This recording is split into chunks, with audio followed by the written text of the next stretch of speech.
So what's our scripture today? Our theme text, Jeff, is Proverbs, the 18th chapter of verse 24. And it says, a man that hath friends must show himself friendly.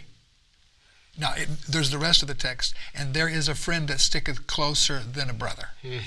What we're going to talk about in the program today is witnessing, personal witnessing.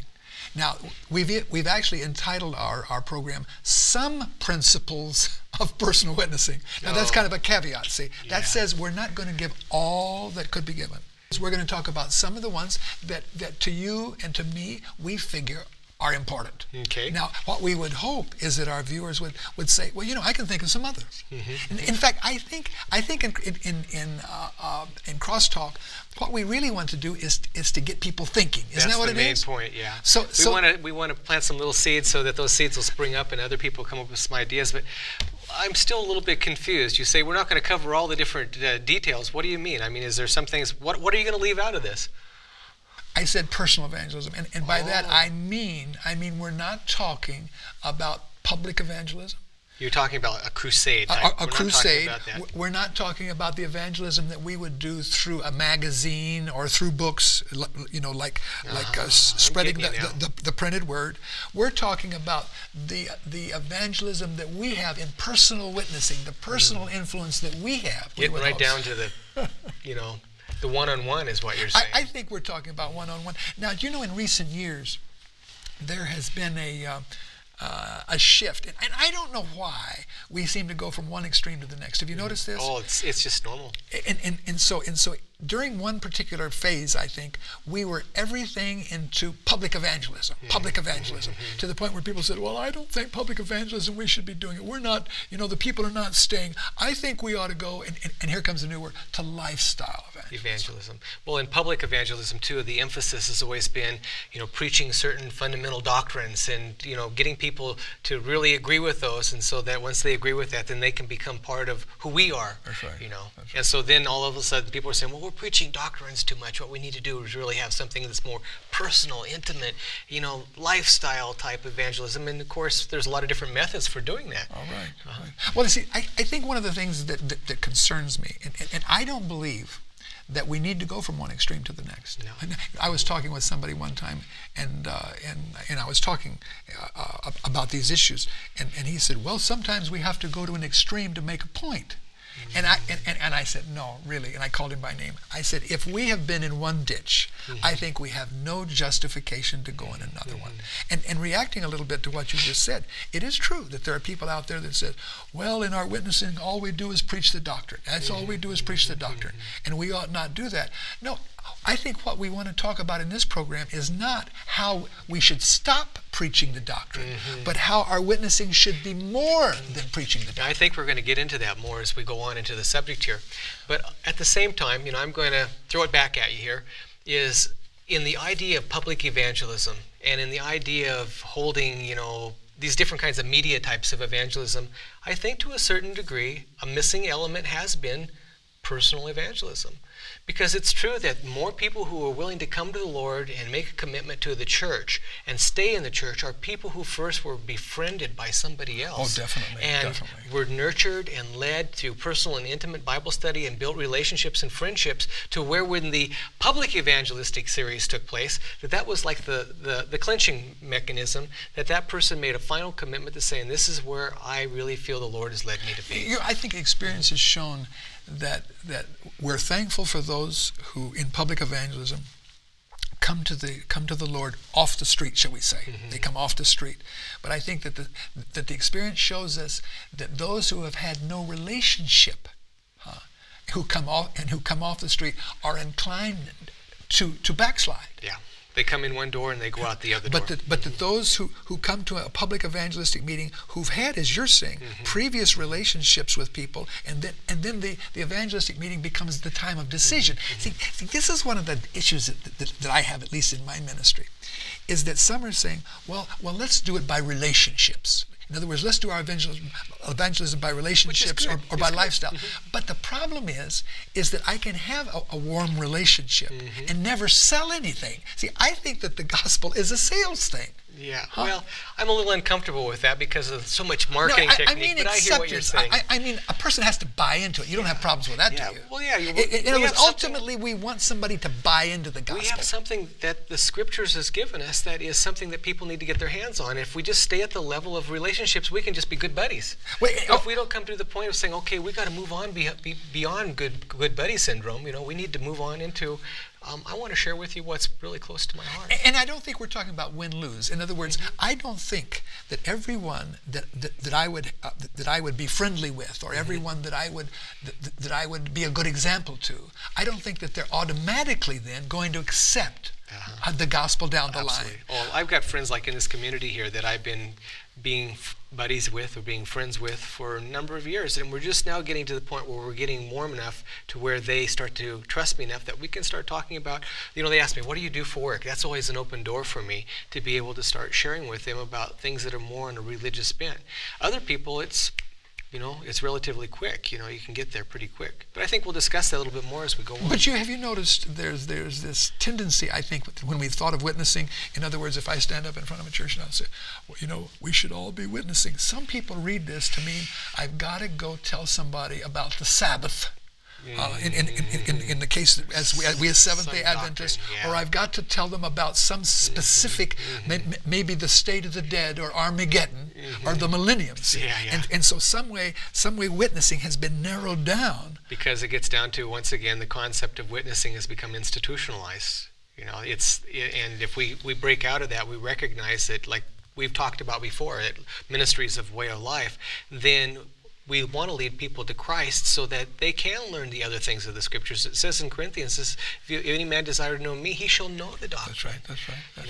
And so there's this balance there. And I think it's important as the viewers watch this program, they recognize that we're not just saying we need to be really nice people and we need to go out and bond and make relationships with people at the expense of not being able to share with them what the Scripture has to say about the fact that we were in the last days, that this whole thing that we believe as a society, that we were living in as a society, could come crashing down around us, and we need to have our feet on a firm foundation, on a rock, a relationship with Christ. Those things are just as much as an important part of interacting in a relationship as just helping somebody with a bag of groceries into a car.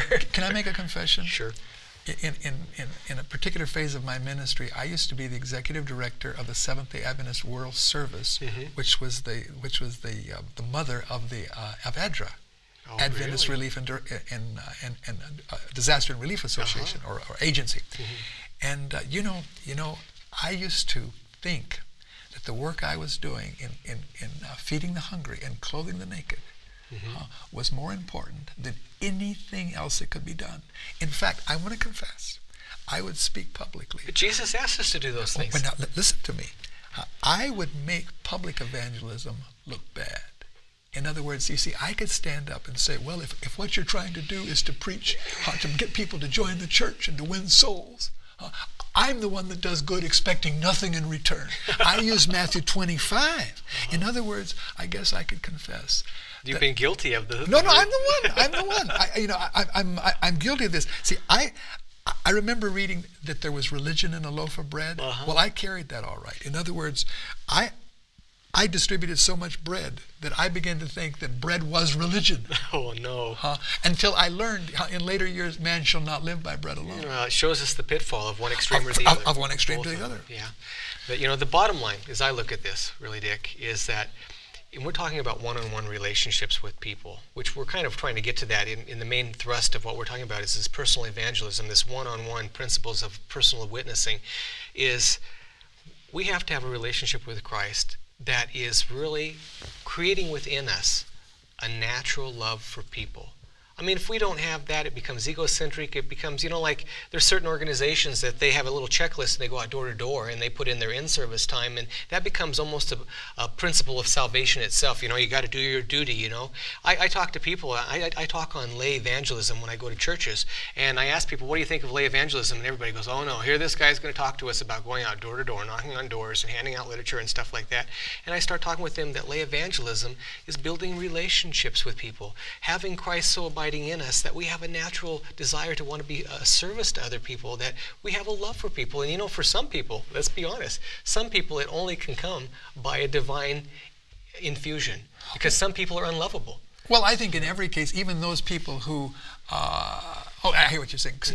In other words, some people are not. It's difficult to love. It's difficult to love. You know, I was thinking in this whole matter of witnessing that we've got to be careful that we don't have a hidden agenda. In other words, what we want to do is pop the question. See, we want to go for a win-lose. So, see, this is the problem. Our relationship with people. Are we going to say, "Well, I'm going to be nice to this person. I'm going to give them a loaf of bread because later on, I'm going to come to them and give them Bible studies." In other words, see, that becomes egocentric again.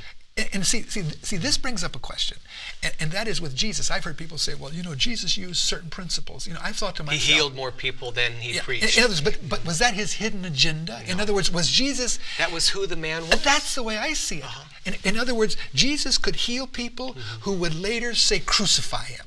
In other words, the acts that he was doing in ministering to others was with no strings attached. No strings attached. And so I guess in our witnessing, can we get to the place where we have what I would call appropriate witnessing?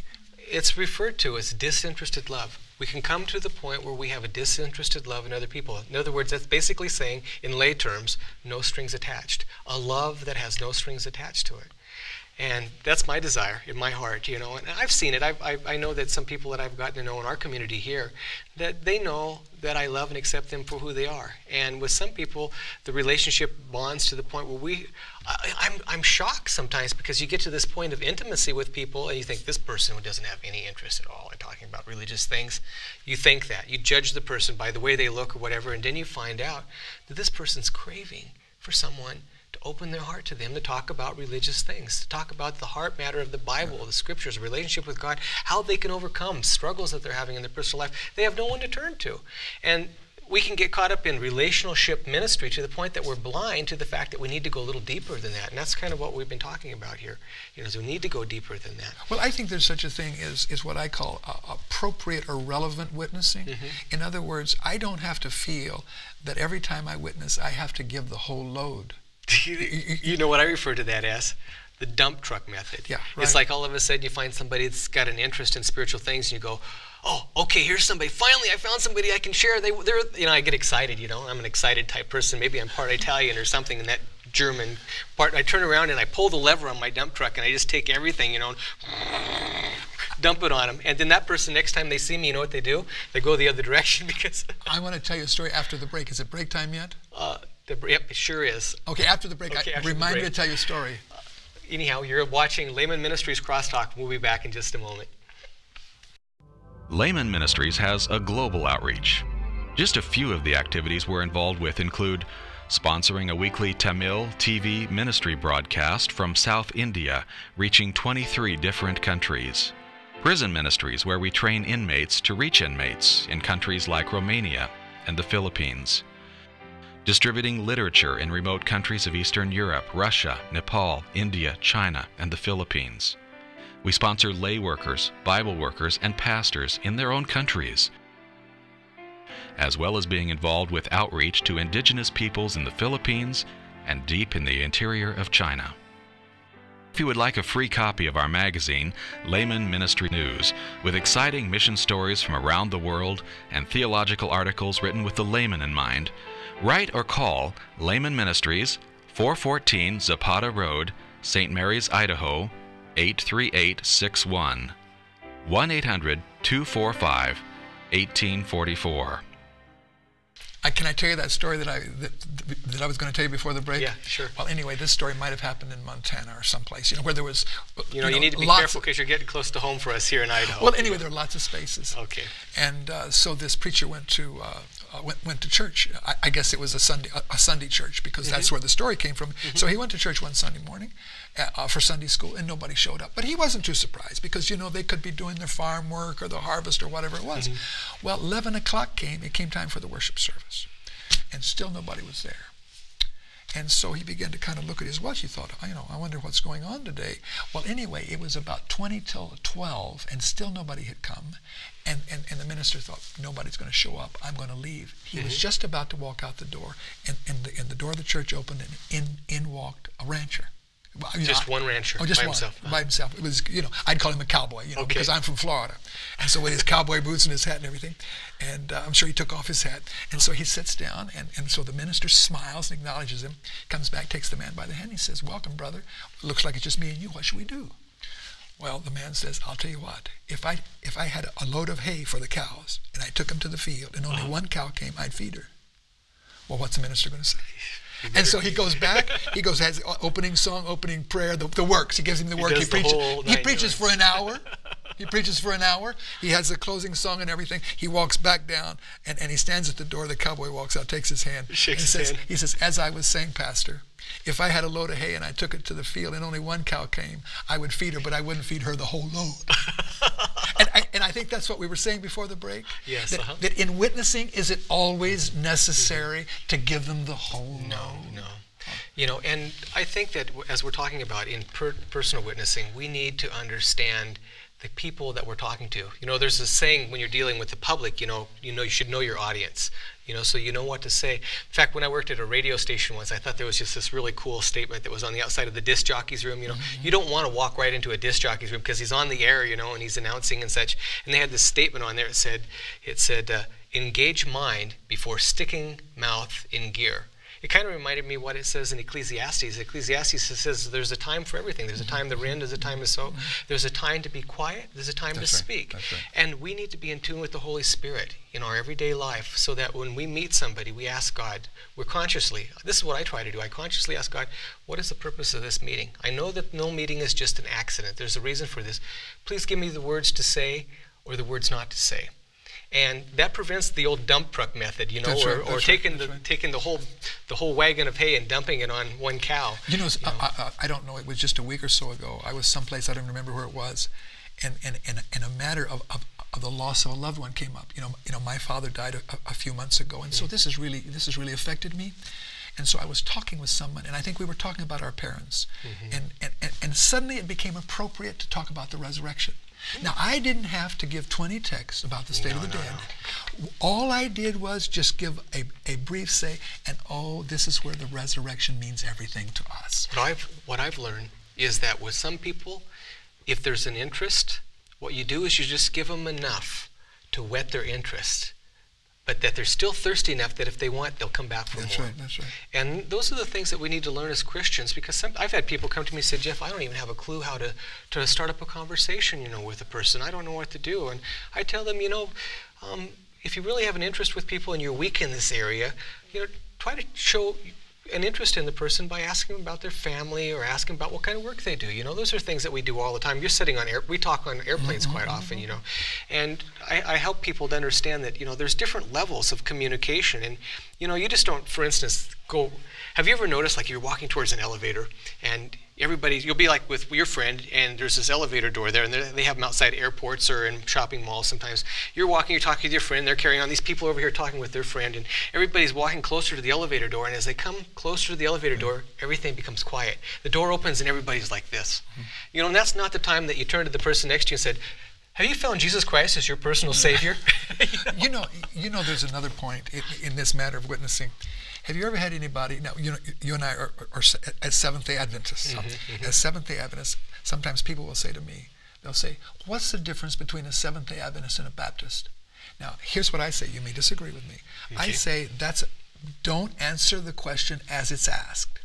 Because, you see, our differences separate us. Yes. See, I don't think we can witness at the point of where we disagree. So I think if someone asks me, why am I a Seventh-day Adventist? I think, or how are Seventh-day Adventists different than Methodists or different than Baptist or whatever it would be? I think I should answer that question by first showing what we have in common. Absolutely. In other words, I don't think we can grow into being of like mind from our differences. We have to start where we're the same. And I think when we witness to other Christians, here's another thing, and I'll just bounce this off of you. Sometimes I think maybe people who are not of our faith, quote unquote, we will talk down to them as if they didn't love Jesus. No, that's wrong. And immediately there's a wall up, because I'm sure that Methodists and Baptists and Seventh-day Adventists and Catholics and Charismatics and so forth We love Jesus, and so let's don't intimate as we talk to others that if you don't see it my way, you must not love Jesus. Yeah. You know, and getting back to this idea of finding common ground, you're talking about a Baptist and an Adventist. We have a lot of common ground actually with Baptists. Sure. But even taking that into a worldly sense, the person who can reach the alcoholic the most effectively is the guy who was an alcoholic. I remember my brother and we had a little card that was sent to us saying that there was some people interested in having Bible studies way back in the mountains here in northern Idaho. And we have in northern Idaho what we call mountain people. I mean, there's places around here you can drive. Well, where we live is pretty remote. You know what it's like coming here. But there's places back here you drive an hour on a dirt road and you're back where there's no power and people living back there. A Sunday morning we go to this house. We pull up outside this house and we found out, well, this is the right address. And we're looking at this card and these people have an interest in Bible studies. And we're thinking to myself, you know, my brother and I are thinking to each other and sharing with each other, this has got to be a mistake because these windows are open. It's a warm summer morning. Smoke is just rolling out these windows. And this was not cigarette smoke, by the way. Music was blaring. And all of a sudden, these two rough-looking guys came up to the door. And they're holding these bottles of beer in their hands. And they're looking at us like, who's that out there in the car? And so they came out and said, who are you guys? And we said, well, we're from the Seventh-day Adventist Church. We have this card here. This person showed an interest in Bible studies. And these guys turned around and they said, hey, Jim, or whatever the guy's name was, the Seventh-day Adventist missionaries are here. They want to have a Bible study. And we're kind of like sitting in the car. Just thinking. And we said, well, seriously, we can come back some other time, you know. And they said, no, we'd like you to come in. The Jehovah's Witnesses were here the other day. The Mormons were here last week. Let the Adventists come in too. And I'm going, well, you know, I don't really like to be classified with them. Yeah. But we went in there, and this guy's sitting on the sofa next to me. He's got tattoos up and down his arm. There's a set of drums sitting in there. The music's blasting. These people are rolling up marijuana cigarettes, and they're kind of hiding it, you know, because they know these straight people were there. And I looked and I said, somebody here play the drums? And the guy next to me is looking at me like, if you start talking about religion, I'm going to just punch you. That was the look he had on his face. And I said, I used to play in a rock and roll band. He said, you played in a rock and roll band? I said, yeah, I'm a lead guitar player. I said, yeah, man, I used to play in a band, you know. And we just started talking, and all of a sudden there was common ground because it was based upon the fact I used to be a musician. You don't play anymore? I quit playing in rock and roll groups. Well, why? Well, because I had this internal struggle because I knew what was right, but at the same time I kept doing all these things that I knew that were wrong, and I was being pulled. And my brother came over and opened up Romans 7. They went and turned the stereo down, and next thing you know, we ended up having a Bible study. Two of those people, we ended up having Bible studies for almost 6 months. Wonderful. So you never can judge a book by its cover. But that's it. You know, we want to get to a point that we can find common ground and we can get down to talking about hard issues. You know, there's all these different levels, you know, you can go through. When I noticed we made a list here, different levels of relationship. I noticed you put one here, and we were discussing the elevator. Elevator level, the cliche level, you know. You know, how you doing? Yeah, fine. Beautiful day. Yeah. Yeah. Now, goes nowhere, basically, but it's just communicating. Now, what's this one about facts? Facts. You know, it's sharing what you know. Let's say maybe you're in a shopping mall, a lady walks by and she looks at you and she doesn't think you're too weird. She says, have you seen my little boy walk by here? Oh, I saw a little boy go that way a little while ago. It might be in your little boy. Oh, okay. Well, you know, you're all of a sudden that's the relationship of facts. You're starting to interrelate, but it's still pretty impersonal. Okay, what's the relationship of opinions mean? Opinions is where actually somebody asks you something about what you think, and all of a sudden now you can share something that's a little deeper. You know, you can give your opinion on something, and you're entering into a deeper level. What do you think? What do you think about this? Yeah, and you can give your opinion, you know. Now, what is this that says the feelings? The feelings is where you can go even deeper than the opinions. You can express your emotion or feel about something. You're starting to open a certain amount of vulnerability with that, you know. And then the next level is the level where we're really wanting to get with people. And that's the intimate relationship. The intimate level. And you know, sometimes with some people, to get from level 1, the elevator level, to the intimate level takes 6 months. Building relationships, maybe it's somebody in your community, you know, they're a little cold towards you, and you earn their confidence and trust. And then there's the situation, like I'm sure you've had it happen on a plane. I was on well, actually, I remember one time a guy came and was going to try to sell us a printing press. And within 15 minutes, this guy was telling me about his divorce that he just went through. And we talked for 2 hours, not about printing presses, about what happened through his divorce, all the things that happened. And he looked at me and said, you know, I don't understand this. I never talk to anybody about these kind of things. And he said, but I feel really comfortable with you for some reason. And I really believe that if we're abiding in Christ, that Christ will give us the discernment to know when to listen. See, that's the other thing about personal witnessing, is we think that we have to say something all the time. But a lot of times it's just us being quiet and just showing a gracious spirit and showing an interest in somebody, and then that person just opens up and they just start pouring out all this stuff. And that creates a bond it to does. where you can lead them to say, hey, there's an answer to these problems. And where's that answer found?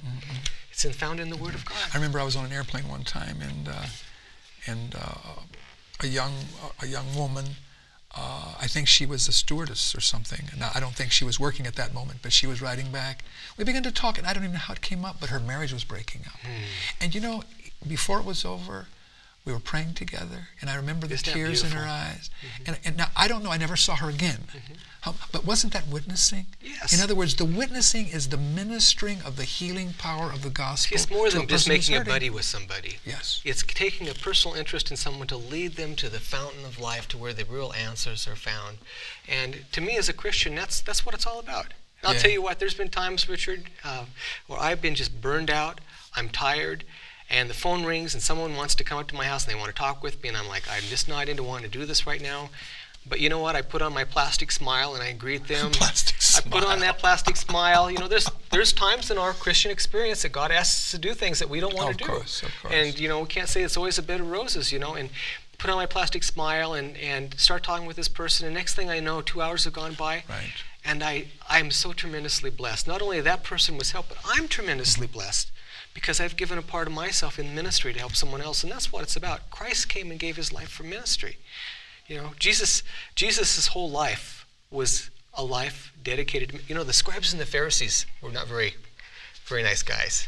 And they didn't say very many things that were very true. But you know, they did say one thing that was true. That? When Jesus was on the cross, they walked by and they wagged their heads and they said, he saved others, himself he cannot save. Yeah. If you be the Christ, come down from the cross and save yourself. Yeah. They finally said something that was true. Because Jesus didn't come to save himself. He came to save others. Amen. You know, I think in this program, what have we tried to do? We've tried to say that personal witnessing is the heart of the Christian life. It's a heartbeat. And we're also saying that Christian witnessing comes from a genuine caring. It's not a technique. It's not like, you know, it doesn't have a hidden salesman. agenda. It doesn't have a hidden agenda. Used car salesman can clinch an interest, and you know, used car salesman could get a baptism. That's right. But that's not the main just point. talking. In other words, it doesn't have a hidden agenda. It genuinely cares for the people. Well, our time is up again. Time flies by so fast, and I enjoy talking about these subjects. But if you've enjoyed this program, you have any feedback that you would like to give us, we'd love to hear from you. If you'd like to get any of our magazines or catalogs, just write to Laymen Ministries, 414 Zapata Road, St. Mary's, Idaho, 83861, or you can call our toll-free number, 1-800-245-1844.